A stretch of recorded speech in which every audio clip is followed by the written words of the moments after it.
comment est-ce que le tableau de bord il a évolué en fonction du temps. Donc là, on va avoir deux auteurs, enfin deux familles d'auteurs principaux qu'il va falloir citer si jamais vous avez une question sur les indicateurs commerciaux en management des entreprises. Donc, le premier tableau de bord qui est apparu, c'est un auteur qui s'appelle Alfred Sloan.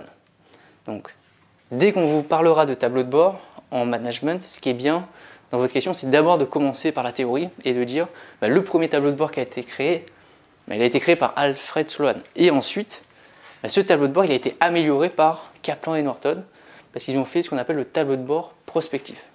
Donc vous pouvez mettre ça dès l'introduction justement de votre réponse à votre question. Ça veut dire que dès que vous avez une question sur l'analyse des performances de l'entreprise, parlez du tableau de bord et parlez de ces deux auteurs. Parlez du fait que le premier tableau de bord c'est Alfred Sloan et que le deuxième tableau de bord qui a été amélioré c'est Kaplan et Norton qui l'ont mis en place.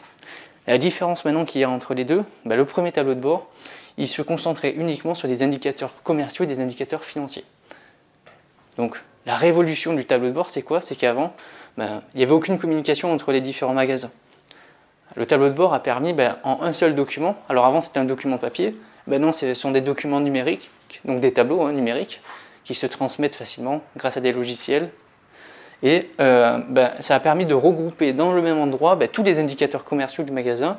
Et grâce à une seule feuille unique, ça permettait de lire justement les performances du magasin. Avant, tous les indicateurs, il fallait aller les chercher à droite, à gauche pour réussir à avoir tous les indicateurs.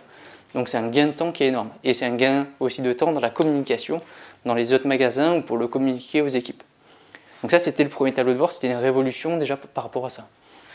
Après, ce tableau de bord qui a été créé par Alfred Sloan, il a été développé par Kaplan et Norton dans le tableau de bord prospectif. Alors, j'ai pas les dates, mais c'est pas très utile. Donc, le tableau de bord prospectif, ça prend en compte d'autres aspects et pas que les indicateurs commerciaux et financiers. Alors, bien sûr, l'un des aspects qui est bien pris en compte, c'est bien sûr les indicateurs, mais il y a aussi le moral des salariés qui est pris en compte, il y a la satisfaction client qui est pris en compte aussi, et il y a aussi les moyens mis en œuvre, c'est-à-dire l'optimisation des ressources matérielles mises en œuvre. C'est-à-dire que vous aurez beau faire 20% de chiffre d'affaires en plus, vous serez super content. Donc c'est ce que le premier tableau il indiquait au début. Bon, a priori c'est bien, mais à côté vous avez augmenté vos dépenses de 50%. Donc ça veut dire que vous avez utilisé beaucoup trop de moyens par rapport à ce que vous avez gagné en chiffre d'affaires. Donc vous n'avez pas optimisé vos ressources.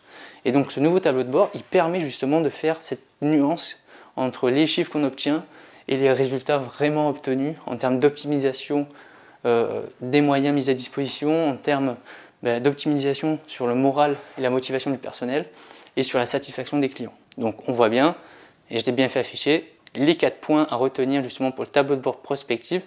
On va dire que le premier tableau de bord, c'est uniquement cette partie-là, les résultats financiers, et le tableau de bord prospectif, il prend en compte justement tout ça, dont l'efficacité opérationnelle, c'est l'optimisation des ressources.